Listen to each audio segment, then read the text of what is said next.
రావాలి. సత్యం గల తల్లివైతే రావాలి, రావాలి, బయటికి రావాలి, రావాలి.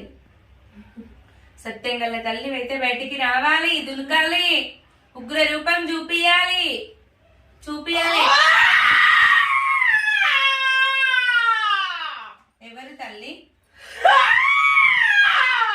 ఎవరు నువ్వు? ఎవరు నువ్వు? చెప్పాలి. కేకలు రాకుండా మంచి మాటతోనన్నా చెప్పాలి. బాగున్నది, మంచిగా ఉంది, సత్యం ఉంది తల్లి.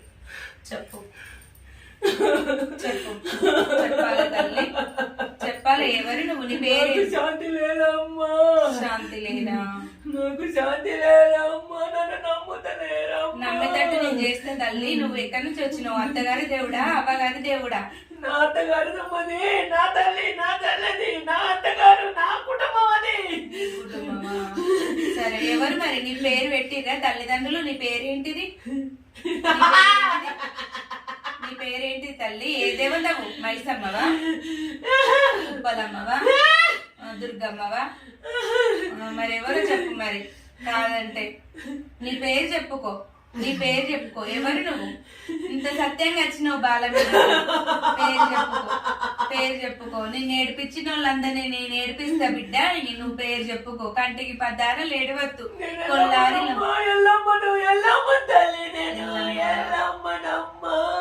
ఎల్లమ్మవా? మరి నీకు ఏ పూజలు చేస్తలేరని వచ్చినావు? నిన్ను ఎందుకు ఏడిపిస్తున్నారు వాళ్ళు? ఎందుకు గంతగానం ఏడుస్తున్నావు? బాలకి పానం మంచిగా ఉండాలి కదా, ఖుషి గుంపులు అయిపోతుంది బాల. ఏడ్చుకుంటే రావద్దు కదా సంతోషం. అట్లా చెయ్యొద్దు కదా తల్లి, అట్లా చెయ్యొద్దు కదా బాలని. ఏదన్నా ఉంటే నువ్వు వాళ్ళని నమ్మేటట్టుగా మార్చుకోవాలి గాని. సరే, మరి నువ్వు పట్టణాలు వేయించుకోవాలనుకుంటున్నావా? పండుగలు చేపించుకోవాలనుకుంటున్నావా? ఏం చేపించుకోవాలనుకుంటున్నావు? నువ్వు ఏం కోరుకుంటున్నావో చెప్పు. మరి నేను చేపిస్తాను ముందుండి. చెప్పు తల్లి. నాకు పట్టు వేస్తలేరే, నాకు పండుగ చేస్తలేరే, నాకు పూజ చేస్తలేరే, నన్ను నవ్వుకుంటలేరే, వాళ్ళు నాకు సమాధానం లేదు.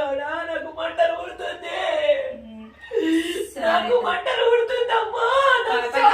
మరి ఇద్దోళ్ళు గుడ్డోళ్ళు మరి వాళ్ళకి తెలియదు తల్లి. తెలిసేటట్టు చేస్తు. బాలకు పానం మంచిగా ఉంటలేదు కదా. ఏడవద్దు తల్లి, ఏడ్చుకుంటే రావద్దు కదా. బాలాగం అవుతుంది. అట్లా అంత ఆగమాగం చేయొద్దు. శాంతి రూపంగా రావాలి. నువ్వు ఏ కొలుపు చెప్తే ఆ కొలుపు ప్రకారం శాంతి అయ్యేలాగా, నేను మంచి అయ్యేలాగా చేస్తాను తల్లి. నీకు శాంతి